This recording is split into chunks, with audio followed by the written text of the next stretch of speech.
প্রিয় শিক্ষার্থীবৃন্দ, আসসালামু আলাইকুম। তোমরা কেমন আছো? নিশ্চয়ই আশা করি ভালো আছো।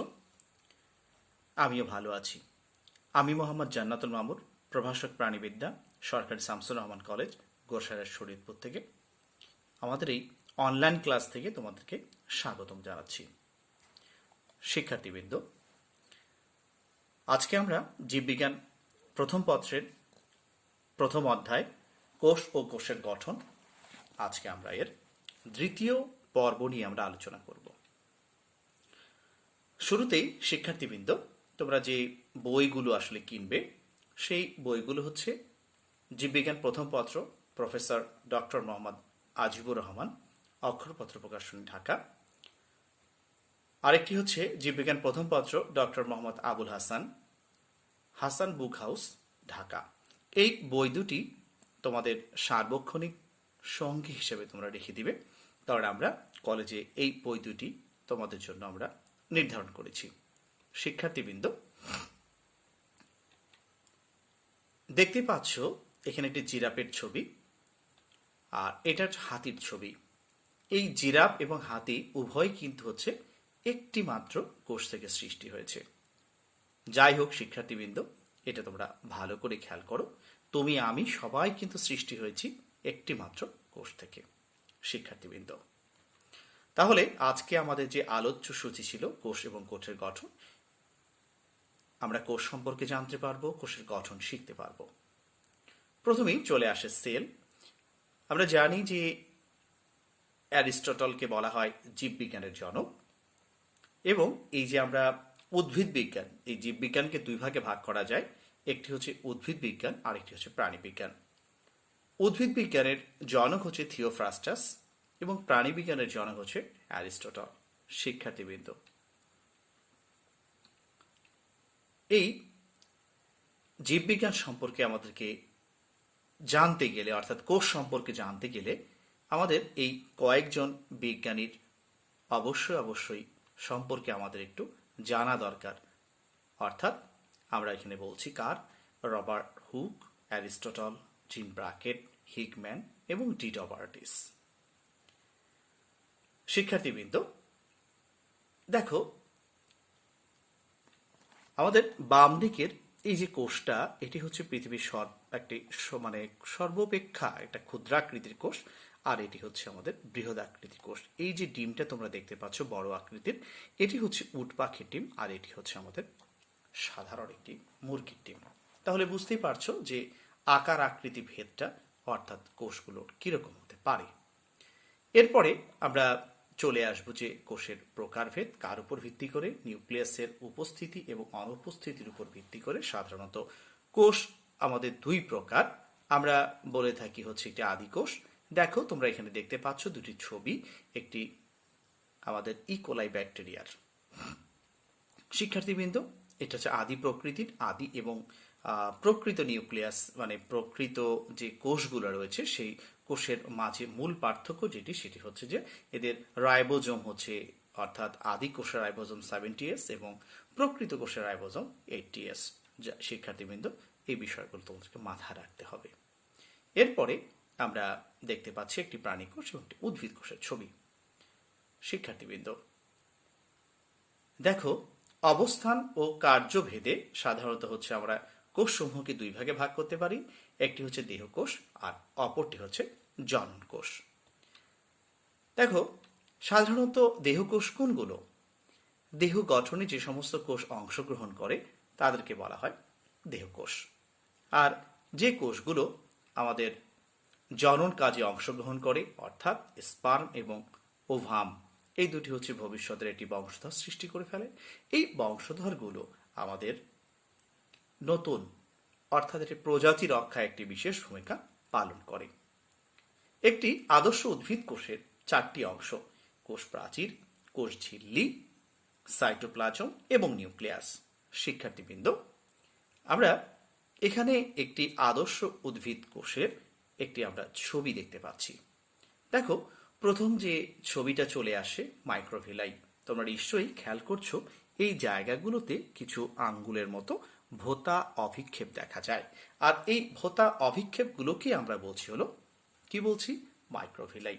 এরপরে দেখো প্লাজমা মেমব্রেন বা কোষ ঝিল্লি। শিক্ষার্থীবৃন্দ, সকল প্রকার প্রোটোপ্লাস্টের চতুর্দিকে একটি সীমানা আবরণী, অর্থাৎ এই যে এদিকে একটা সীমানা আবরণী থাকবে, যা স্থিতিস্থাপক, বৈষম্যভেদ্য, সজীব এবং লিপোপ্রোটিন জাতীয় পদার্থ দিয়ে গঠিত, তাকে কোষঝিল্লি বা প্লাজমা মেমব্রেন বলে। আশা করি তোমরা বুঝতে পেরেছ। এরপরে দেখো আমাদের আসছে সেন্ট্রিওল। শিক্ষার্থীবৃন্দ, এই যে আমরা সেন্ট্রিওলের কথাটা বলছি, সেন্ট্রিওল কিন্তু খুব একটি গুরুত্বপূর্ণ একটি অর্গান। কেন জানো? কারণ এই উদ্ভিদ কোষে এটি সাধারণত থাকে না, প্রাণী কোষে এটি কিছুটা হলেও থাকে। কারণ প্রাণী কোষে অ্যাস্টার রে তৈরি হয়, তোমরা নিশ্চয়ই জেনেছ এটা কোষ বিভাজন অধ্যায়টিতে। দেখো, সেন্ট্রোজোমের মাতৃকার মধ্যে মাইক্রোটিবিউল নির্মিত ও স্বপ্রজননক্ষম যে পাইপের মতো, এই যে অংশটা পাইপের মতো যে অংশগুলো আমরা দেখতে পাই, সেগুলোকে আমরা বলছি হলো সেন্ট্রিওল। শিক্ষার্থীবৃন্দ দেখো, এরপরে আমরা এখানে বলছি লাইসোজোমের কথা। দেখো, লাইসোজোমটা কি? আমাদের এই লাইসোজোম হচ্ছে, এটা কিন্তু আত্মঘাতী থলিকাও বলা হয়, তোমরা পড়ে এসেছো ক্লাস 10-এ। তা বাদেও আমরা এটা সম্পর্কে হালকা, খুব বেশি না, একটু আমরা জানার চেষ্টা করব, কারণ পরবর্তীতে এ সম্পর্কে আমরা আরো ডিটেলস আমরা পড়ব। দেখো, বহু সংখ্যক হাইড্রোলাইটিক এনজাইম একক পর্দা দ্বারা আবৃত হয়ে ক্ষুদ্র থলি সদৃশ যে অঙ্গাণু গঠন করে তাকেই লাইসোজোম বলে। আমরা কাকে? এটা ক্ষুদ্র থলি বিশেষ একটি অর্গান বা অঙ্গ বা অঙ্গাণু, এটিকে আমরা বলছি হচ্ছে লাইসোজোম। আর এই লাইসোজোম সাধারণত হচ্ছে বিভিন্ন, আমরা আত্মঘাতী থলিকা বলছি কারণ এটি বিভিন্ন উপাদানগুলোকে বা অঙ্গাণুগুলোকে ধ্বংস করে তারা ভক্ষণ করে ফেলে। এরপরে রয়েছে আমাদের রাইবোজোম। শিক্ষার্থীবৃন্দ, এই যে রাইবোজোম আমরা বলছি, সাইটোপ্লাজমে বিদ্যমান কণা সদৃশ, তোমরা দেখতে পাচ্ছ সাইটোপ্লাজমে বিদ্যমান কণা সদৃশ ও পর্দাবিহীন অঙ্গাণু যা প্রোটিন সংশ্লেষণে প্রত্যক্ষভাবে জড়িত, তাকে রাইবোজোম বলে। অর্থাৎ এটাকে আমরা রাইবোজোম বলছি। দেখেন, এরপরে রয়েছে আমাদের মাইটোকন্ড্রিয়া। তোমরা জানো যে আমাদের দেহের ভিতরে একটি খুবই গুরুত্বপূর্ণ একটি অঙ্গ বা অঙ্গাণু, কারণ এই মাইটোকন্ড্রিয়ার মধ্যেই শক্তি উৎপন্ন হয়। তোমরা ক্লাস 10-এ তোমরা চতুর্থ অধ্যায় এটা জেনে এসেছো। দেখো, সবাত শ্বসনিক, যার অর্থাৎ সবাত শ্বসন বলছি আমরা কি, যে শ্বসনটি অক্সিজেনের উপস্থিতিতে ঘটে। এই সবাত শ্বসনিক জীব কোষের সাইটোপ্লাজমে বিদ্যমান যেসব কোষীয় অঙ্গাণু দ্বিস্তর পর্দা যুক্ত এবং শ্বসন প্রক্রিয়ায় বিশেষ ভূমিকা পালন করে তাকে মাইটোকন্ড্রিয়া বলা হয় বা মাইটোকন্ড্রিয়া আমরা বলছি। এরপরে দেখো, এখানে রয়েছে আমাদের সাইটোপ্লাজম। সাইটোপ্লাজমটা তোমরা নিশ্চয়ই জানো যে সাইটোপ্লাজমটা হচ্ছে আমাদের সাধারণত এই ভেতরে যে তরল পদার্থগুলো থাকে, অর্থাৎ একটি কোষের ভেতরে যে তরল পদার্থগুলো রয়েছে, সেই তরল পদার্থগুলোকে আমরা সাধারণত বলে থাকি হলো সাইটোপ্লাজম, যা বিভিন্ন অঙ্গাণু ধারণ করে। এরপরে দেখো আমাদের এন্ডোপ্লাজমিক রেটিকুলাম। সাধারণত আমরা দুই ধরনের এন্ডোপ্লাজমিক রেটিকুলাম দেখতে পাই। একটি দেখো, একটি হচ্ছে দানাদার এন্ডোপ্লাজমিক রেটিকুলাম, আর আরেকটি হচ্ছে অদানাদার, বা একটা হচ্ছে মসৃণ, আরেকটি হচ্ছে অমসৃণ। সাধারণত নিউক্লিয়াসের পর্দা হতে উৎপন্ন হয়ে কোষ ঝিল্লি পর্যন্ত বিস্তৃত সাইটোপ্লাজমের জালের মতো সজ্জিত সরু নালিকা বা থলে সদৃশ অঙ্গকে এন্ডোপ্লাজমিক রেটিকুলাম বা অন্তঃপ্লাজমীয় জালিকা বলা হয়। শিক্ষার্থীবৃন্দ, আমরা বলেছিলাম যে এটি দুই ধরনের, এটি একটি দানাদার, একটা অদানাদার। যদি এই এন্ডোপ্লাজমিক রেটিকুলামের গায়ে রাইবোজোম লেগে থাকে তাহলে হচ্ছে এটি দানাদার, আর যদি লেগে না থাকে তাহলে সেটিকে আমরা বলবো অদানাদার। এরপরে দেখো আমরা বলছি ক্যারিয়ন, এর পরবর্তীতে আমরা বলছি হলো কি, দেখো অ্যান্ডোসোম, এটিও এক ধরনের অঙ্গাণু।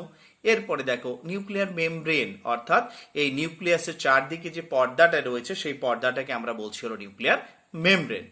এরপরে দেখো মসৃণ এন্ডোপ্লাজমিক রেটিকুলাম অলরেডি আমরা বলে ফেলেছি, অর্থাৎ এখানে এই এন্ডোপ্লাজমিক রেটিকুলামটার গায়ে সাধারণত কি নেই, রাইবোজোম লেগে থাকতে পারে না বা লাগে না। এরপরে আমরা এখানে বলছি কি দেখো, এটা হলো সাইটোস্কেলেটন, এটাও এক ধরনের অর্গান। আর সব শেষে আমরা যেখানে বলছি এটা হচ্ছে গলগি বস্তু। এই যে গলগি বস্তুটা কি একটু আমাদের জানা দরকার, যে গলগি বস্তুটা কি। দেখো, যেসব একক পর্দাযুক্ত কোষীয় অঙ্গাণু গোলাকার বা সূত্রাকার নিউক্লিয়াসের নিকট পরস্পর সমান্তরালভাবে সজ্জিত থেকে কোষীয় ক্ষরণে বিশেষভাবে অংশগ্রহণ করে তাকে গোলগি বস্তু বা গোলজি বস্তু বা ডিকটায়োসোম বা ইডিওসোম বা লাইপোকন্ড্রিয়াও বলা হয়। এর আরেকটি নাম আছে, সেটাকে আমরা বলে থাকি হলো কোষের ট্রাফিক পুলিশও বলা হয়। যাই হোক শিক্ষার্থীবৃন্দ, এই অঙ্গাণুগুলো সম্পর্কে আমরা ডিটেলস বা হচ্ছে যে বিস্তারিতভাবে আমরা তোমাদের পরবর্তী যে ক্লাসগুলো আছে সেই ক্লাসগুলোতে আমরা বলবো। যাই হোক শিক্ষার্থীবৃন্দ, সেই পর্যন্তই। ভালো থাকো তোমরা, সুস্থ থাকো এবং পরবর্তী ক্লাস দেখার আমন্ত্রণ জানিয়ে আজকে আমি তোমাদের মাঝ থেকে বিদায় নিচ্ছি। আল্লাহ হাফিজ।